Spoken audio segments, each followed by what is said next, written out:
Can you make music at the grocery store?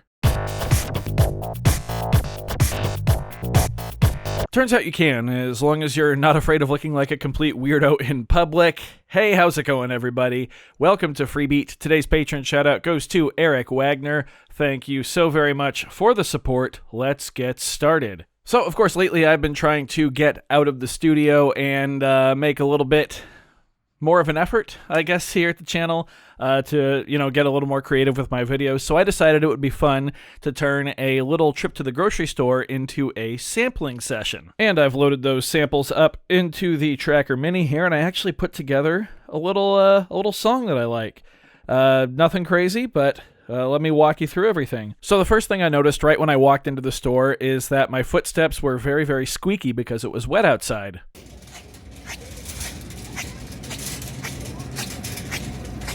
And after trimming that sample up, we have this nice footstep here, which kind of sounds like Squidward from SpongeBob.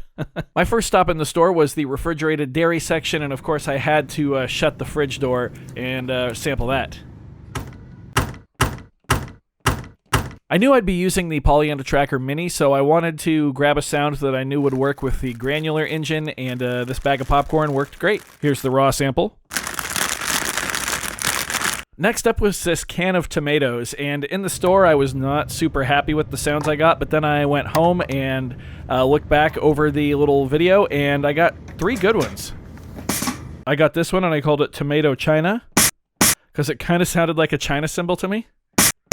Then I got this one I called Tomato Short, and then I got this one that I'm calling Flamato, as in a flam, or 2 hits like that, on a drum very close together, and tomato.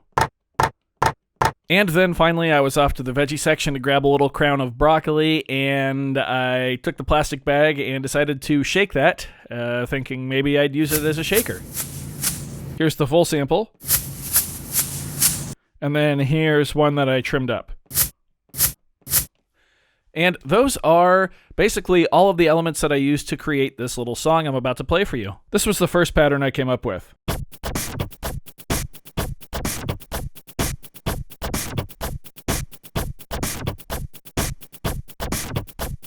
Track 1 is just made up of Freezer Kick, which I don't know why I called it Freezer. It was the fridge door shutting. Obviously a little bit of filter automation in there. We're going to skip track 2. Now track 3 is the Tomato China symbol.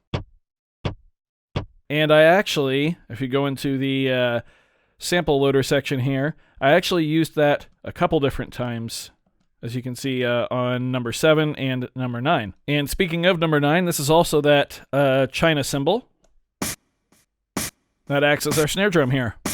And then back on track 2, we have our shaker. Now, since the Tracker Mini doesn't have a dedicated velocity column like on the M8, instead to get that quick variance, I just used different pitches. So we've got C5. And then for the little ghost notes, I just used C6, so it pitched it up, made it a little shorter.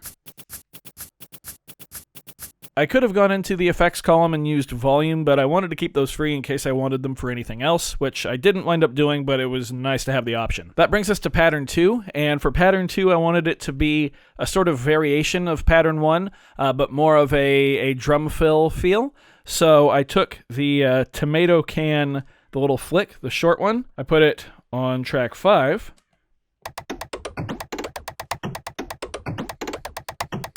You can see I used a bunch of different pitches here, as well as a bunch of different effects. I just used the fill and randomize effect feature. Now patterns 3 and 4 are where the melody starts, and the first thing I did was actually feel like the track was missing some oomph. And this is something I've struggled with lately, not being afraid to break out of like little rules I've set for myself. So I wanted to use all samples from the grocery store, but then I was like, that's silly. I can totally bring in an actual kick drum sample to beef this up, and that's what I did here.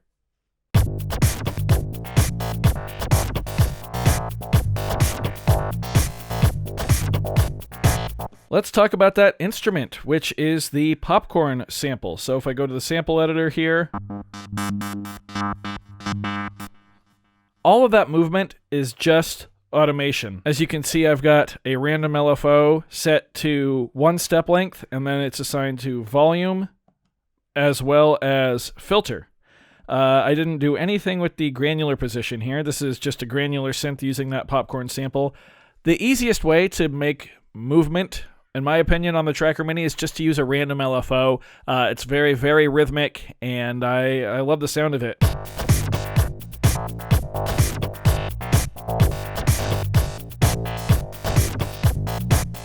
All right, that brings us to pattern 4, where we introduce more of a melody.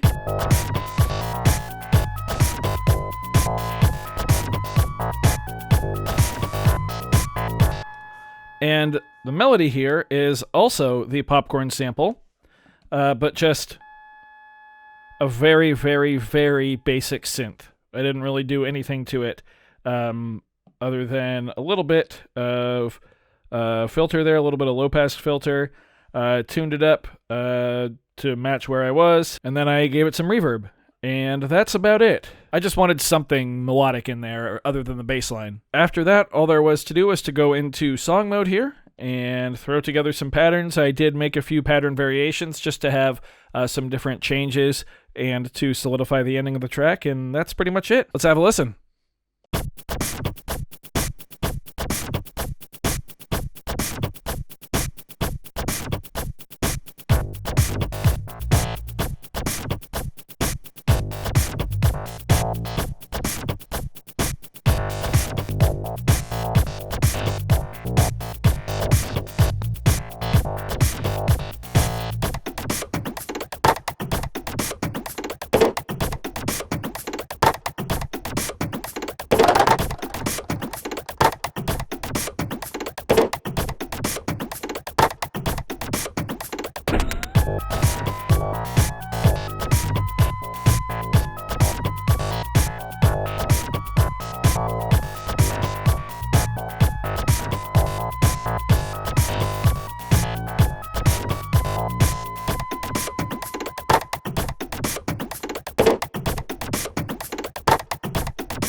And there you go. There's my little track that I'll call The Grocery Game.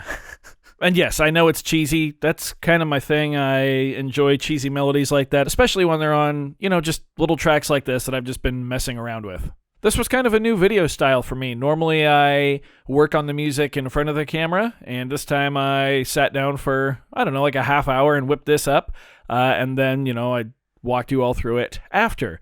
And I know I could have gone way more in depth. To be honest, the track just wasn't that crazy, so it didn't need an in-depth walkthrough or anything like that. Is this a style video you'd like me to continue working on? Because, well, like I said, I'm trying to do different things and up the quality here a little bit. If you did find this video informative or at least entertaining, be sure to leave a like on it. If not, you can always leave a dislike. That's okay too. Doesn't hurt my feelings, just makes me try that much harder next time. Either way, be sure to hit that subscribe button, ring that notification bell. Thank you all so very much for being here. Thanks for watching. We'll see you next time. Bye.